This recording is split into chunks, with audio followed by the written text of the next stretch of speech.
Kalau sayangnya kalau kita bicara mengenai emas, kita langsung bilang bahwa enggak dong memproduksi dan memurnikan emas mungkin di 1.400 US dollar. Berarti kalau di bawah itu berarti ya orang akan tutup tambang gitu kan. Nah, di dunia kripto ini kan sifatnya lebih quote unquote maya nih gitu ya. Mhm. Secara nggak langsung ini kan berarti mungkin orang nggak bisa membayangkan nilai intrinsik yang sebenarnya.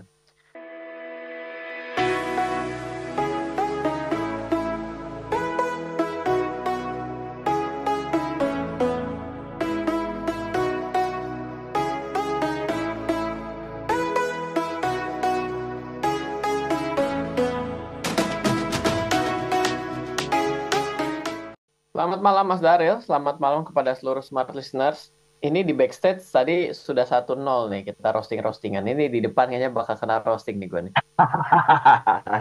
Biasanya begitu, kalau host itu ngerostingnya langsung di depannya gitu. Nggak pakai celingak-celinguk ya. Jadi langsung diajar ya. Enggak. Kita bicara damai lah hari ini ya. Ini Siap. nyenengin, nyusahin, atau ngawatirin sebenarnya masalah yang judul kita hari ini? Ya, kalau yang namanya penurunan harga apapun, biasanya apalagi sebuah instrumen, sebuah harga saham, sebuah komoditi, ya, misalnya emas Mm-mm. tiba-tiba turun tajam gitu ya. Pasti Mhm. kan banyak orang yang bertanya dua hal gitu ya. Wah, ada apa ya? Dan yang kedua ya, waduh, ini berarti saya bisa, apakah ini adalah waktu yang tepat untuk membeli? Selalu seperti itu. Nah, Mhm. kenapa tema pada malam hari ini kita kembali membawa mengenai Bitcoin ya, yang mulai meninggalkan zona uptrendnya. Kalau Ya. kita mau ambil data sebenarnya ya, per video, per siaran inilah ya, itu Ah. kita ngobrol ya. Sekarang itu berada di level 38.900 something, berarti sudah di bawah 40.000. Nah, Mhm. ini meninggalkan nilai tertinggi yang ada yaitu sempat tertinggi di 48.000 yang terjadi di 11 Januari. Oke. Nah, ini kan sebenarnya ada berita baik nih yang datang dari dunia kripto yaitu Mhm. Mhm. bahwa OJK-nya Amerika SEC itu akhirnya mengizinkan Mhm. ETF Bitcoin ya. Ya. Kan dianggap bahwa menjadi sebuah pengakuan bahwa Bitcoin ini secara tidak langsung bisa masuk Wall Street loh. Dan Oke. bukan lagi menggunakan kontrak berjangka ataupun derivatif, tapi real kepemilikan Bitcoin di bisa disekuritisasi gitu ya. Mhm. Artinya bisa Mhm. buat sebagai produk pasar modal. Yang Oke. selama ini kan kita dengar berita buruk ya bahwa wah yang namanya kripto itu adalah sesuatu yang jauh dari bisa dijadikan investasi. Tapi di Mhm. satu sisi ketika berita itu begitu banyak, ternyata Bitcoin bisa menjadi sebuah ETF yang ada di Wall Street seperti itu. Nah, Mhm. kenapa ya kok bisa turun dalam seperti hari ini gitu ya? Pertama, kalau menurut saya melihatnya ada banyak yang memanfaatkan berita bahwa SEC bisa memberikan izin kepada Bitcoin ini untuk menjadi ETF. Ini Oke. dijadikan sebagai sarana profit taking. Itu kan biasa main Mhm. trader ya. Ya. Ada beberapa hal yang perlu kita pertimbangkan ya. Mhm. Dan ternyata lagi-lagi kita selalu bicara bahwa pasti akan ada masa booming dan juga masa yang mengkhawatirkan dalam setiap instrumen yang ada di dunia ini. Oke. Misalnya kita berbicara mengenai saham, maka kita Mhm. berbicara mengenai surat utang. Kita tidak lupa kejadian tahun 2008 terkait dengan subprime mortgage. Nah, Oke. kita juga tidak lupa Indonesia pernah melewati tahun 98 yang menjadi sebuah sejarah bahwa tidak akan pernah lagi kita melihat nilai dolar yang sama seperti saat Saat sebelum itu. 98 Ya, gitu ya. ya. Berapa ya Nah, waktu itu ya? 2.500 ya? 2.500 Iya ya kan? terakhir kan Aha. fokusnya bertahan di situ gitu tiba-tiba Betul. lompat ya kan. Nah, Ya. ini ada titik balik yang terjadi di dunia kripto ini tuh tahun 2022 dan ini masih Oke. merembet terus dan akhirnya ternyata masih berlanjut sampai dengan hari ini seperti itu. Oke, baik. Kita belum ketemu nih. Apakah ini merupakan angin segar, ancamankah, atau Ya, mungkin sekedar batas kekhawatiran saja ya? Tapi begini, Mas. Kalau kita ya. melihat situasi ini, Mas, apa himbauan untuk para investor yang mungkin bisa menjadi sebuah perhatian agar ya apakah ini berujung pada sebuah kebahagiaan atau tidak gitu kan kita nggak pernah tahu ya. Ya. Kacamata investor tuh melihat fenomena ini seperti apa?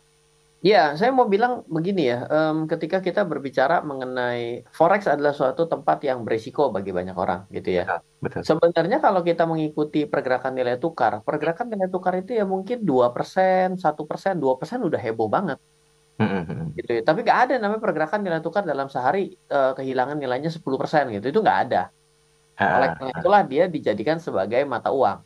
Iya, iya. Oleh karena itulah juga sebagian orang mengatakan bahwa Bitcoin itu tidak bisa jadi mata uang karena pergerakannya begitu fluktuatif. Pasti pernah dengar kata-kata itu.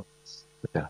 Oke, jadi perhatiannya adalah pada saat ini kita sadar bahwa Bitcoin itu dalam teori uang, ya meskipun bagi orang yang menganut aliran Bitcoin mengatakan bahwa yang namanya Bitcoin itu real, di mana mata uang itu adalah fiat, sesuatu yang tidak ada jaminannya, yang siapa yang menjamin, kita hanya percaya kepada Amerika sebagai penerbitnya, kita percaya kepada Indonesia sebagai penerbit uang kertas gitu. Kertas kok dipercaya ya kan, kita bisa Mhm, bicara dengan diputar balikan berbagai macam. Tapi sayang sekali kita tetap melihat bahwa pergerakan mata uang dengan mata uang yang lainnya mhm. secara daily basis itu tetap saja tidak memiliki fluktuasi yang begitu tinggi. Betul. 1% itu udah heboh gitu loh. Mhm. Nah, sedangkan kripto, misalnya Bitcoin aja kita bicara ya, pergerakan pada hari ini sudah turun 5%, Ah, baru satu hari. mhm. Nah, kalau kita hitung-hitung dari titik tertingginya 48.000 ke 38.000 hanya dalam waktu berapa ini? Hanya dalam waktu Hitungan jam ya? Januari, enggak, 11 Januari ke dua Oh, puluh tiga Januari, oke. 12 hari. 12 hari kehilangan 10.000 dari 50.000, 20% loh. Yes. Artinya kalau ini dijadikan mata uang bahaya banget gitu. Mhm. Hari ini mampu beli kopi, besok nggak bisa mampu beli kopi. Kenapa? Ya. Karena sorry ya, uangnya kurang 20% dari yang Heeh. minggu yang bulan lalu. Kalau saya baru beli, ya lain dulu lah sekarang kan susah pakai berpantun terus gitu kan. Ya, oke, Ya, oke, jadi baik, baik. investor yang berpikir dirinya akan datang ke dunia kripto Mhm. sadar-sadar bahwa ini bukan sebuah instrumen yang minim fluktuasi. Oke. Kalau Bitcoinnya aja minus 4%, apa kabar yang lainnya? Pasti pada umumnya minusnya gede-gede. Contoh ya, yang gede-gede ya, Mhm. Ethereum 6,6, ya, Oh, wow. BTC 4,7, BTC 4,6%, Oh, Solana 8,8 minusnya, ah, ah, XRP 4,51, Matic 6,5%. oke. Gede-gede semalam 6,5% loh. Hmm, Jadi mhm. di sini denyut jantungnya itu lumayan adrenalin rush. Jadi kalau belum biasa ngelihat saham udah kejang-kejut ya, ngelihat udah pusing, ini lebih parah gitu. Jadi Oke, kita harus tahu bahwa setiap tempat akan ada risiko yang berbeda dan terlebih lagi di dunia kripto. oke. Sangat berisiko juga kalau kita nggak break di jam ini ya. Ya siap. Nah, kita break dulu nanti kita biar bisa lebih maksimal ngebahas hal tersebut di sesi yang berikutnya. Kita nggak tahu apakah ini nanti di penghujung program perbicaraan ini merupakan sebuah angin segarkah atau kesempatankah atau ada hal lain yang jadi pertimbangan. Tetapi dari pemberitaan yang mungkin sempat Anda dapatkan informasinya bahwa harga Bitcoin mencapai titik terendah di angka 39.400 US dollar itu hari Senin kemarin ya. Setelah seluruh pasar mengantarkan koreksi pada mata uang kripto dengan kapitalisasi pasar yang besar. Dan Bitcoin kembali ke level atas psikologis 40.000 US dollar pada hari Selasa. Ini menunjukkan ada tanda-tanda pemulihan lebih lanjut pada aset ini. Nah, ini beberapa informasi yang mungkin berbeda dari apa yang Anda baca, tapi kita coba klarifikasi dulu esensi dari astaga Bitcoin jatuh di bawah 40.000 US dollar. Nah, para investor juga diperlukan satu mandiri waspada lah ya menyikapi hal ini sehingga investor disarankan untuk menerapkan bermacam strategi. Oke, Mas Ryan, Ya. dengan kejadian ini, apa strategi yang mungkin perlu dilakukan oleh para investor melihat situasi yang mungkin di luar ekspektasi dari mereka-mereka ini, Mas Ryan? Oke, saya akan coba ya dalam memiliki sebuah instrumen. Kita anggap dulu Hmm, bahwa Bitcoin ini adalah instrumen lah ya, yang kita bisa sikapi, Oke, bisa kita lakukan jual beli dalam jangka waktu pendek atau ya, ya. singkat, ataupun kita mau simpan dalam jangka panjang. Nah, Mhm, kalau kita melihat dalam jangka pendek ya sebenarnya ya apapun yang memiliki fluktuasi harga, semakin fluktuatif maka akan semakin menarik.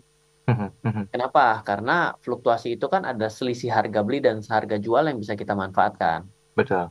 Ya, jadi kalau menjadi seorang trader di dunia kripto ya mungkin saya kembali katakan ada keunggulannya dari segi fluktuasi. Lalu Ah, kedua ini adalah real asset ya.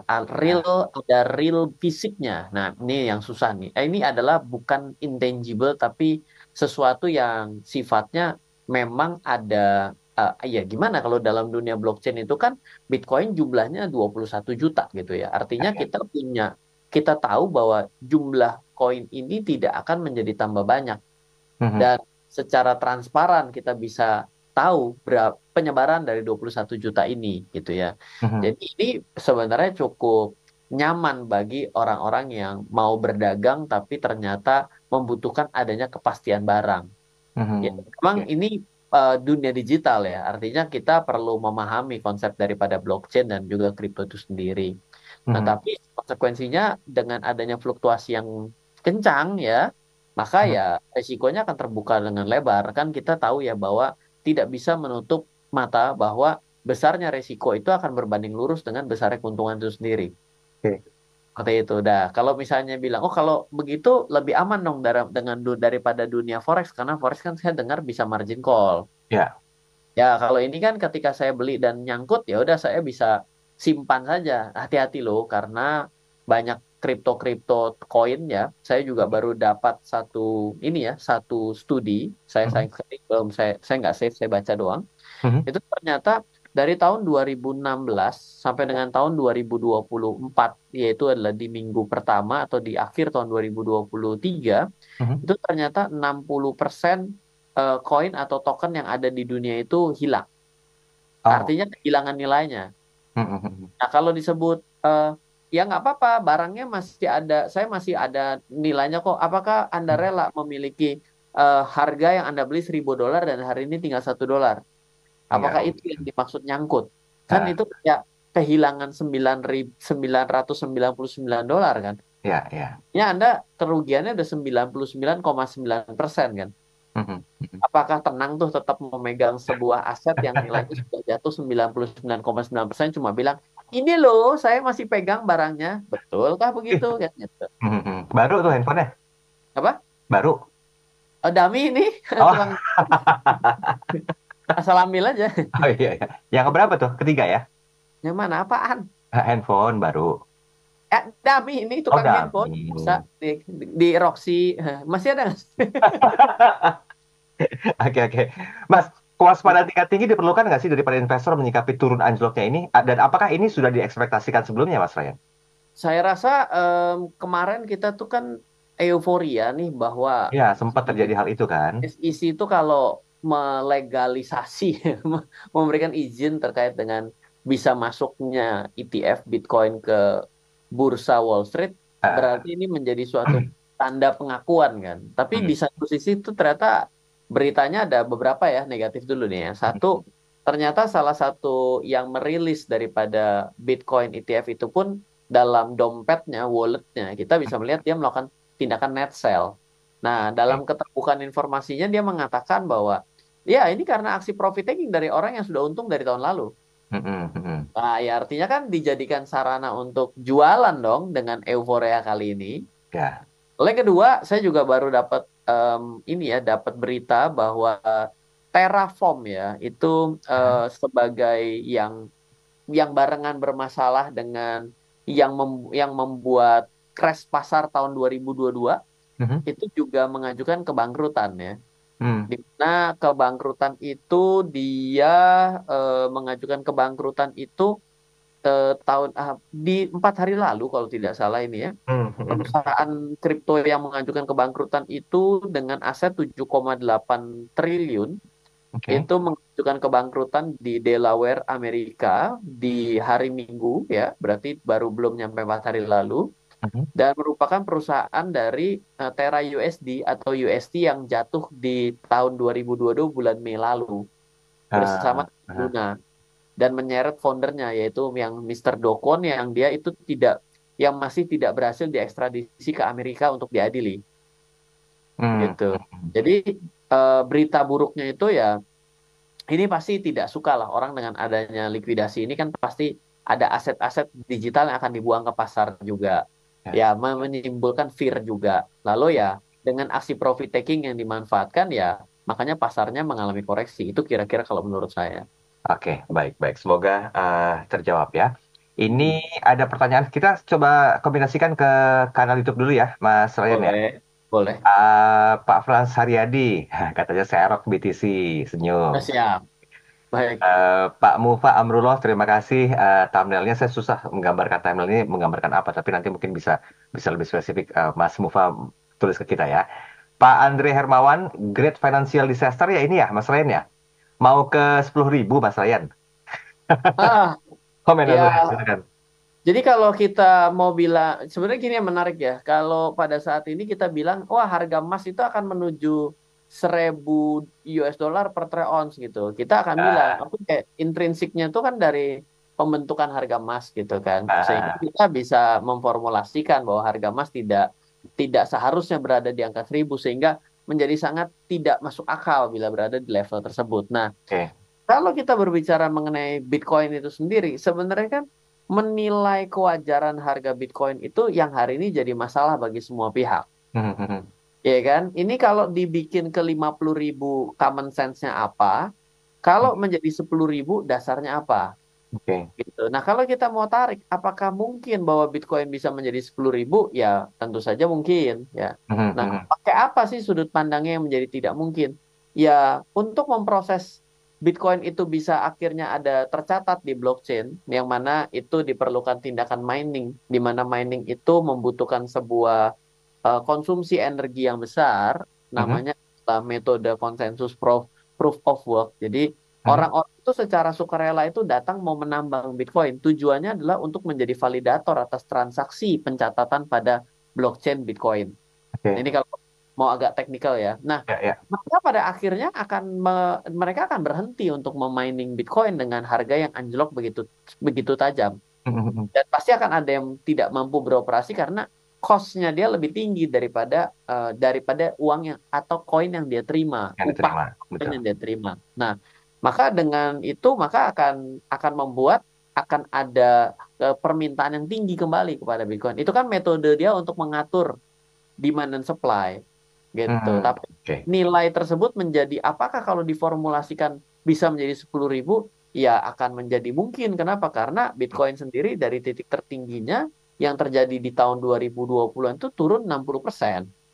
Yes, yes. Gitu. Jadi akan menjadi mungkin. Tapi kalau kita hitung dari titik pada saat ini 60% lagi saja, berarti kan nggak nyampe 10.000 juga ya. Ya, hmm, oke. Gitu. Mas Rani Apa kita break dulu kabar ya. yang koin yang lain gitu kan? Oke, oke. Nanti lanjut ya, Mas. Kita break sebentar ya. Nanti sambung lagi Baik. di sesi berikutnya. Apakah ini sebagai sebuah bentuk kewaspadaan atau angin segarkah? Tergantung bagaimana perspektif melihat hal tersebut dan siapa yang melihat dari sudut pandang tertentu. Nah, Mas, kita coba kombinasikan ke WhatsApp ya, Mas ya. Ini Yuk. sebentar sudah ada Ibu Anastasia tadi. Selamat malam, Mas Ryan. Ya. Pembahasannya berat, tapi kalau bisa kasih kami edukasi-edukasi yang mumpuni, Mas, agar kita bisa mengerti dan menyikapi bagaimana sebetulnya hal yang perlu menjadi sebuah pertimbangan ketika mata uang negara asing seperti Bitcoin dan juga lain-lainnya itu jatuh atau tidak dalam keadaan terkontrol. Nah, yang ingin saya tanyakan, apakah fluktuatif seperti ini senantiasa terjadi, senantiasa terjadi, Mas? Dan apa penyebab utamanya? Mungkinkah akan kembali stabil? Oke, saya malah mengambil kata kuncinya itu adalah mata uang negara lain ya. Jadi menarik dari sini Ibu Oke, Anastasia ini menganggap bahwa Bitcoin ini adalah mata uang negara lain gitu oke. ya. Betul bahwa kalau kita mau menganalogikan bahwa Bitcoin itu memang punya negaranya sendiri, yaitu adalah Bitcoin Network Ya, gitu ya. ya. Karena di sanalah Bitcoin itu secara resmi ada lalu dengan jumlah yang terbatas dan kita bisa melihat bagaimana perputaran perputaran atas Bitcoin itu terjadi di dalam network itu Mhm. dalam satuan terkecil dari waktu gitu ya karena selalu ada perkembangannya. Nah, kalau mau menyikapinya sebenarnya akan menjadi dua hal yang berbeda dengan cara kita menyikapi terkait dengan mata uang katakanlah mata uang dolar. Aha. Ya, dalam beberapa waktu terakhir kan kita lumayan nih mengalami pelemahan terkait dengan dolar Ya, ya. ya, betul. Gitu ya. Nah, itu diakibatkan karena perekonomiannya yang katanya cukup stabil ya. Mhm, Tapi mhm. tiba-tiba kita bilang target inflasi tidak tercapai. Ini kadang-kadang kita bingung gini ya. Kan tadi kan menguat karena Ah, katanya ekonominya cukup stabil. ah, Tingkat inflasi tidak tercapai. Loh, inflasinya tinggi dong.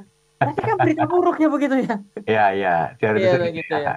Lalu tiba-tiba kita juga terima bahwa wah, em, ini ada potensi bahwa Amerika itu surat hutangnya sudah mencapai satu plafon untuk bisa berhutang lagi. Loh, berita buruk dong. Kok Ah, menguap ya gitu ya? ya, ya. Ya, karena tidak langsung nggak mungkin akan bisa melihat pergerakan selanjutnya, yang mana kita juga nggak mungkin melihat pergerakan apapun secara pasti gitu ya. Mhm, Tapi dikarenakan ya jumlah peredaran mata uang sebuah negara kita tidak pernah tahu jumlahnya berapa. mhm. Gitu. Jadi ya secara tidak langsung kita akan menjadi sangat minim kontrol Oke. yang akan menjadi powerful ya dari negara tersebut mau ngapain terhadap mata uangnya gitu ya. Nah, jadi Baik, baik. kalau bagaimana kita menyikapinya? Ya, kalau saya bagaimana menyikapinya ya ada beberapa mata uang yang kita bisa melihat perekonomiannya sedang maju lah. Oke. Ini juga perekonomian sedang maju juga tidak bisa dilihat dalam hitungan hari ya. Mhm, Karena kalau kita lihat hitungan hari, waktu saya sebut nih contohnya ya, mhm. mata uang Cina. Loh kan kemarin lagi nggak terlalu bagus tuh kata presidennya, kan jadi gitu tuh. Ah. Tapi kan kita lihat bagaimana dalam jangka waktu 10 tahun saja bagaimana perkembangan industri Cina bisa menguasai dunia. Ya. Gitu. Nah kan artinya kan saya menarik ini menjadi sesuatu yang menahun. Oleh karena itulah kalau kita mau menjadi orang yang membeli sesuatu, tetapkan dulu jangka waktu melihatnya ini berapa berapa lamanya. Mhm. Karena kalau kita melihat dengan sudut pandang yang 1 bulan melihat, dengan kita Sangat melihat beda ya. 5 tahun melihat, maka bisa jadi kita melihat dalam 1 bulan tuh sesuatu sedang turun. Betul. Tapi dalam waktu 5 tahun sebenarnya Sesuatu sedang selama naik. 5 tahun tidak pernah turun. Dia baru turun di 1 bulan itu saja. Oke. Itu artinya kan kita salah dalam mengambil sudut pandang kan. Ya, ya. Gitu. Jadi di bagian ini bicara mengenai, wah bagaimana kita menyikapi dari mata uang ini dan termasuk si Bitcoin yang dianggap sebagai mata uang negara, misal gitu ya. Mhm. Coba kita melihat dalam sudut pandang apa nih? 40.000 pada saat ini dianggap jatuh. Tapi bayangkan ada orang yang punya Bitcoin dengan harga $1.000 per satu Bitcoin. Mau Mhm. turun ke 40.000, mau turun ke 10.000, nothing buat dia. Kenapa? Oke. Karena ke 10.000 saja, dari $1.000 dia udah untung 1.000% loh. Kan, jadi beda kan paradigmanya. Oke. Makanya penting sekali melihat waktu atau time frame itu sendiri. Baik, baik. Ini berikutnya dari Bapak Lutfi Hasan. Ya, boleh. Mas Ryan, apakah ini sebagai sebuah bentuk ancaman untuk ekonomi bangsa, Mas Ryan? Kalau boleh, dan memang iya, bangsa mana kira-kira atau negara mana kira-kira yang terancam dengan keadaan ini yang senantiasa belum bisa ditebak atau unpredictable? Bitcoin ya, berarti Ya, si ya. Bitcoin ini. Saya ya, kalau saya mau mau menjawab ya, saya tidak artinya menjawab ini artinya pro kepada negara manapun. Yang Mhm. jelas saya pro kepada Indonesia lah, karena saya warga negara Indonesia. Wih, keren banget. Diemin aja. Lanjut, Mas.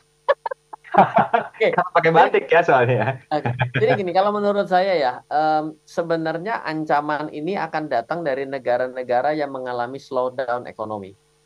Oke. Jadi negara yang pada saat ini terdefinisi dirinya itu kesulitan bagaimana untuk bisa mencetak pendapatan Mhm. sehingga hutangnya naik terus-menerus Ya, ya. ya dan sudah berada di ambang batas dari hutang yang sehat, Aha. maka Bitcoin itu Bitcoin itu menjadi kripto itu akan menjadi sebuah ancaman. Oke. Ya, contoh Amerika. Amerika kenapa maju dan mundur mengenai dunia kripto gitu ya. Mereka Mhm. juga masih menakar gitu. Ini akan menjadi teman atau lawan. Oh gitu. Oke. Ya, kalau kita lihat yang akan menjadi lawan itu kan dengan adanya BRICS tuh. Mhm, mhm. Ya, Kan ya, ya. berarti kan Arab sudah join ya. Berarti Mhm. secara langsung oil akan ditransaksikan menggunakan mata uang yang baru yang mereka akan sepakati dalam pembentukannya 1 tahun kemudian kan begitu ya. Oke. Mhm. Itu kan berarti tidak lagi menggunakan US dollar secara nilai tukar kan. Aha, aha. Ya dong, karena kan Betul. secara tidak efektif terjadi. Yang beli negara A kepada Timur Tengah gitu ya, tapi belinya melalui dolar. Berarti kan seperti harus nuker dulu ke dolar, Nah, baru yang jualan ditransaksi. harus beli menerima dalam dolar. Waktu dia mau belanja, dia harus jual dulu dolarnya kan. Ya, Ya itulah kenapa ada kesan dedolarisasi kan begitu ya. ya, ya, ya. Nah, itu akan menjadi sangat impact kepada negara-negara yang saat ini tidak bisa mencetak pendapatan dan dia cenderung melambat. Nah, kalau Mhm, dia melambat, maka secara tidak langsung dengan kehadiran si Bitcoin atau kripto, di mhm. mana negara tersebut sedang memajaki si warganya dengan besar, maka kan dia bisa saja pass-through pergi ke negara Bitcoin yang baru nih kan. Oke. Secara otomatis kan dia tidak lagi bisa terkontrol dalam sudut pandang aspek perpajakan di negara tersebut yang tengah melambat. Di mana negara yang tengah melambat itu harusnya mendapatkan pendapatan yang lebih besar, yang salah satunya kan dia akan menggunakan tarif pajak yang tinggi kan. Oke, oke. Baik, Mas Ryan, ini dari informasi yang kami terima, kan di pekan ini ya, kalau nggak salah ya, itu kan ada dua data ekonomi yang akan dirilis ya di Amerika Serikat. Ya, angka awal pertumbuhan PDB kuartal keempat Amerika Serikat, kalau nggak salah dirilis pada Kamis besok nih 25 Januari. Ya, Kemudian indeks harga konsumsi pribadi yang ya, juga dirilis oleh Departemen Perdagangan Amerika Serikat untuk Desember, ini satu hari setelah tanggal 25. Nah, ini ya. sebetulnya ada korelasinya nggak sih dengan tema bahasan kita pada malam hari ini? Kalau saya lihat ya, ini kalau dari Hmm. tema ini mungkin tidak, karena ini lebih kepada si market crypto yang tengah mengalami tekanan akibat aksi taking profit, lalu juga ya ada kekhawatiran dalam fear-nya terkait dengan orang-orang yang melakukan transaksi di kripto itu sendiri ya. Oke. Nah, kalau saya lihat kalau mau dihubung-hubungkan kan selalu saya bilang seorang analis itu kadang-kadang bisa analisis, kadang-kadang bisa cocokologi juga, nyocok-nyocokin doang gitu. Iya, iya. Sih jujur saya nggak mau bilang bahwa analisa yang terlalu mendalam, tapi Nah, saya berpikir begini, kalau saya melihat sampai dengan end of 2023, maka kemungkinan data Amerika akan cenderung mengalami perbaikan tipis. oh, Ya, oke. ya karena ada sudut pandang kita bahwa ya ada spending power yang lebih ketika orang sudah memasuki masa liburan lebih panjang ya, lalu juga masuk November dan Desember, ada Natal, lagi ada Tahun Baru dan lain sebagainya. Pandemi juga sudah mulai mengalami penurunan dan lain sebagainya. Maka ada spending power yang mungkin akan disanggup-sanggupin. Ya, jadi di poin itu mungkin kelihatannya akan terasa, wih, konsumennya naik loh, gitu kan. Ya, ya kembali lagi bahwa di satu sisi kita melihat begitu banyaknya perusahaan-perusahaan Amerika yang mengubah arah penggunaan tenaga kerjanya loh. Oke. Kemarin kita lihat Google mem-PHK. Betul, betul. Ya dong. Lalu tadi apalagi gitu ya. Itu banyak sekali. Nah, ini ya adalah adalah gambaran jangka panjangnya untuk mereka kan akan jadi kehilangan pekerjaan loh. Setuju. Yang dipecat Januari tanggal 10 kemarin kan nggak tercapture dalam indeks consumer yang di bulan Desember, bener nggak logikanya? Setuju. Iya, iya, Kan iya. laporannya yang Desember, bukan yang tanggal Ah, 10 kemarin dipecat rame-rame kan nggak situ. Berarti kan data yang kemarin dipecat tanggal 10 baru bisa dibaca di bulan Maret besok kan begitu? ya. Iya, Oke, baik, baik, baik. Tanggung kita lanjutin, nanti kita sempurnakan di sesi ya. terakhir ya. Astaga, Bitcoin jatuh di bawah 40.000 US dollar. Buat seorang Red Pilbert sih ini nggak masalah ya. Mungkin dia angin segar juga karena akan semakin banyak Bitcoin yang dimiliki oleh beliau. By the way, ini pakai outfit of the day-nya apa sih? Saya belum belum tahu nih. Ini Ah. dari DC series Green Lantern. Oh, oke, oke. Special edition berarti ya, atau limited edition? Iya, ini serinya ya semua satu-satu aja, biar kelihatan spesial dan private gitu loh. Biar kelihatan spesial atau private. Baik, Mas. Mas, Ya. kalau secara umum, ini saya nggak tahu apakah ini juga berpengaruh terhadap keadaan ekonomi nasional, karena kita tahu kan kalau dihubungkan dengan apa namanya kampanye-kampanye yang disuarakan oleh para capres ini kan semua kan akan memberikan satu efek bagus terhadap kemajuan ekonomi nasional. Apakah memang dengan judul ini secara global itu punya dampak negatif juga dengan keadaan ekonomi nasional ke depan? Kripto ya. Ya. Di Indonesia tuh boleh dibilang kripto itu pengaturannya masih cukup minim sebenarnya kalau saya mau bilang. Ya, pertama yang sudah diatur itu adalah bagaimana mekanisme perdagangannya, ya. Lalu juga sudah ada tempat untuk bursanya, sudah ada Mm-mm. ketuanya, lalu sudah ada depositorinya. Lah, ya akhirnya secara tidak langsung semangat desentralisasi itu berubah masuk ke Indonesia menjadi terpusat juga. Ah, tersentralisasi karena yang diaturnya adalah bukan decentralized tapi centralized-nya. Maka yang namanya pedagang aset kripto itu adalah di dunia dikenal sebagai CEX atau centralized exchange gitu. Nah, di Indonesia perkembangan kripto itu masih hanya terfokus melihat bahwa ini loh sebagai alat cepat kaya. Mayoritas orang berpikir seperti itu. Ya, meskipun lupa bahwa ternyata dalam beberapa tahun terakhir ini banyak orang miskin baru akibat kripto. Ya, ya contohnya apa kabar tuh yang kemarin beli foto NFT yang tiap hari orang foto katanya 365 hari sampai didatengin Dirjen Pajak ya. ah, Jangan-jangan Dirjen Pajaknya hari ini juga sudah tidak nafsu. Kenapa? Karena nilai asetnya sudah turun drastis. turun. Iya kan? Ya, ya. Jadi itu bagi kita perlu menyikapi bahwa sebenarnya bukan itu sebuah hal yang menarik untuk bisa dieksplor lebih jauh, tapi Hmm, bahwa dunia ini bisa membuat adanya percepatan digitalisasi dan percepatan teknologi. oke. Itu ini belum tercapture di masyarakat. Tuh, berpikir kripto itu adalah oh Bitcoin ya gitu ya. Jadi kalau di Indonesia mungkin bila ini akan di-mention atau di-highlight oleh em, ini ya boleh dibilang calon presiden, mungkin berpikirlah bagaimana agar pada akhirnya kita juga sadar nih kalau kita tidak mengadopsi ini, ya pilihannya akan ada orang-orang di Indonesia yang mengadopsi hal ini yang tidak di-capture oleh negara kita. Oke. Dan once ini sukses, mungkin ada di sebuah negara lain. Ya akhirnya kita kehilangan lagi potensi untuk mendapatkan sebuah eh, hasil karya yang bagus. Kita bisa melihat sejauh itu juga, gitu ya. Nah, tapi secara global sendiri juga penempatan pada blockchain dan kripto ini masih lumayan ya. Sebagian masih dalam kondisi yang tidak menerima, di mana orang-orang yang tidak menerima ini ya mungkin satu karena pengaruh usia. Ya, tentunya orang yang biasanya mencet uang ke ATM melihat hal seperti ini kan begitu membingungkan, ya kan. Ya. Lalu yang kedua ini adalah boleh dibilang high teknologi lah. Kenapa high teknologi? Bila kita kita mungkin hanya tahu WhatsApp gitu ya. Ternyata kan ada Discord juga. Mungkin kemarin Discord jadi terkenal akibat Hmm. adanya kasus pilot ya gitu Ya, ya. ya, ya. Nah, ya bukan momennya untuk sharing itu. Nanti Ya, aja mungkin ya. bukan, bukan. Maksudnya ada orang, Discord apaan gitu lah. Padahal orang yang di dunia pengembangan teknologi, Discord dia jadikan sebagai sarana untuk membuat bot yang baik kan gitu ya.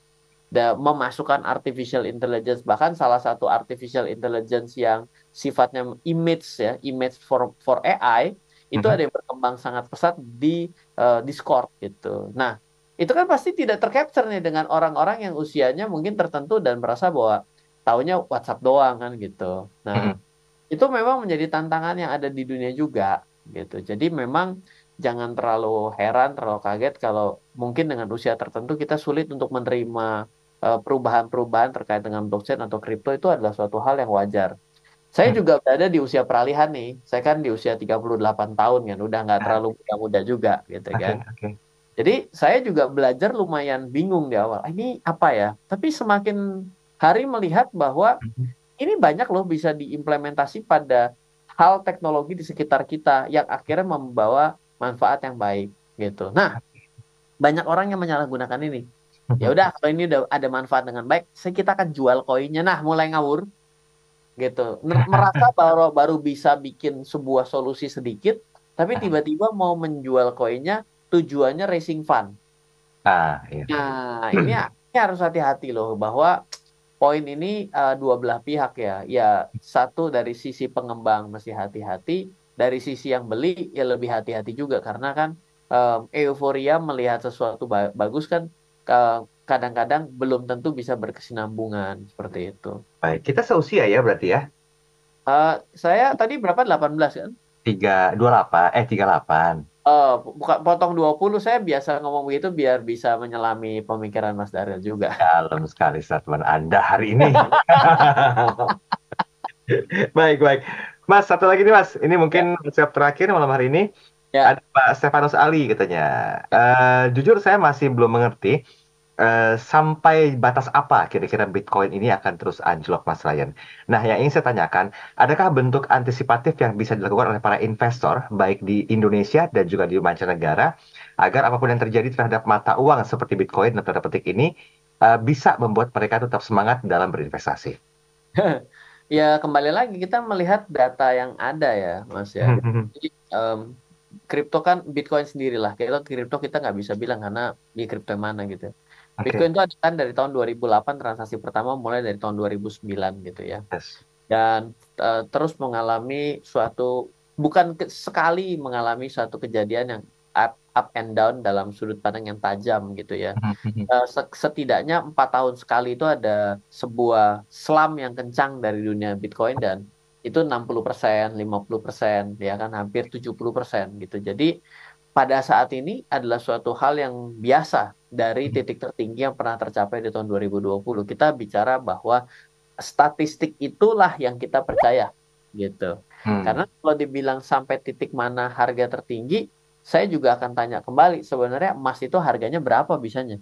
Hmm. Kan nggak ada juga yang bisa melihat bahwa titik tertinggi emas adalah 3.000 US dollar misalnya. Hmm. Atau kita bilang nggak, titik tertinggi emas adalah 2050, lewat juga.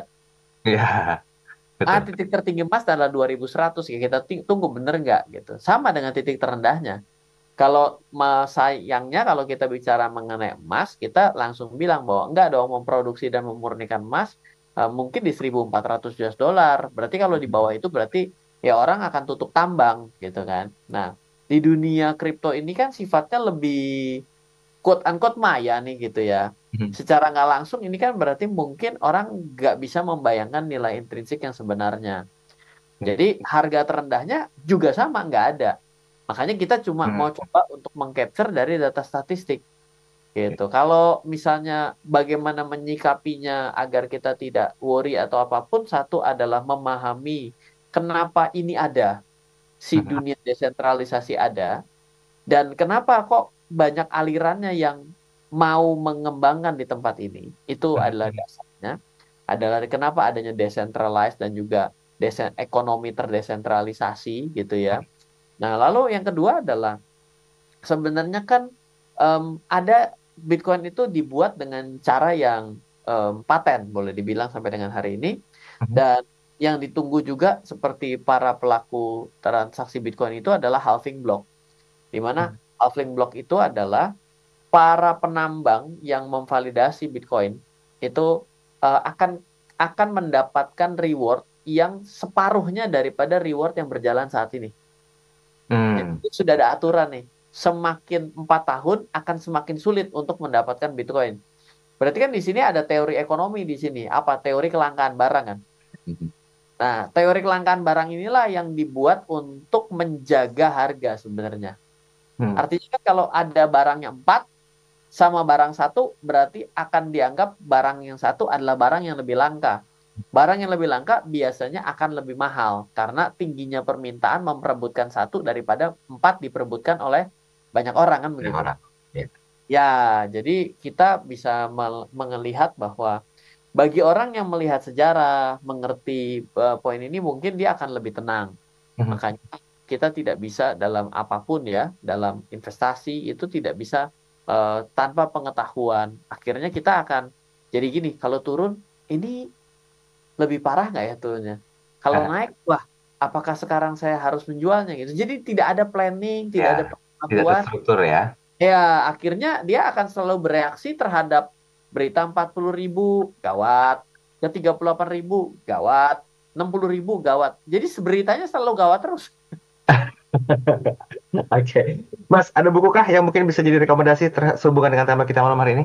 Ya, saya kebetulan cuma baru punya satu buku mengenai kripto. Judul Ah, bukunya adalah Strategi Mudah Trading dan Investasi dalam Dunia Cryptocurrency. oke. Bukunya warna hitam. Buku Mhm. itu lebih banyak membahas mengenai hal-hal dasar bagaimana kita menyikapi untuk berinvestasi ataupun trading atau berdagang dengan kripto itu sendiri. Baik, baik. Bukunya bisa didapatkan DM langsung Instagram Ya, Cetak Bicara Ryan Filbert ya. ya, Gramedia juga boleh, silahkan. Oke, juga boleh. 1 menit Mas, konklusinya silakan. Ya, jadi kalau dibilang gawat, ya betul. Gawat karena terjadi selling, lalu juga gawat yang kedua karena adanya ya deklarasi kebangkrutan dari yang penyakit rawat jalan dari tahun 2022 belum beres-beres gitu ya. Ini Ya, ya. badai juga belum berhasil lewat dengan baik. Tapi ada berita baiknya, ya akhirnya sudah mulai selangkah demi selangkah PSIC bisa merilis, mungkin akan ada koin lain selanjutnya.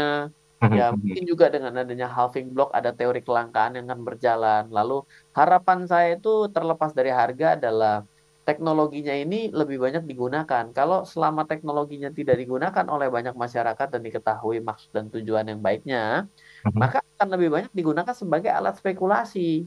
Oke. Dari ini banyak masyarakat yang termasuk orang Indonesia berpikir dunia kripto adalah bagian dari judi. Ya, Spekulasi is judi, right? Kan ya, gitu ya, kan. ya, ya, Nah, benar. itu adalah sesuatu yang menyedihkan menurut saya sebenarnya. Berarti sebenarnya kebijakan pemerintah dan juga para stakeholder dinantikan ya untuk masalah ini ya. Ya, bagaimana pemanfaatan teknologi ini bisa dianggap sebagai Satu sesuatu hal yang lumrah. beda Ya. gitu loh. Oke, baik. Mas Rian, thank you. Malam hari ini kita nggak cukup banyak waktu untuk mengulas hal ini, tapi dari apa yang disampaikan, semoga ini mampu memberikan satu edukasi dan juga knowledge tersendiri ya. Ya. Thank you, Mas. Kita ketemu lagi pekan depan ya. Betul.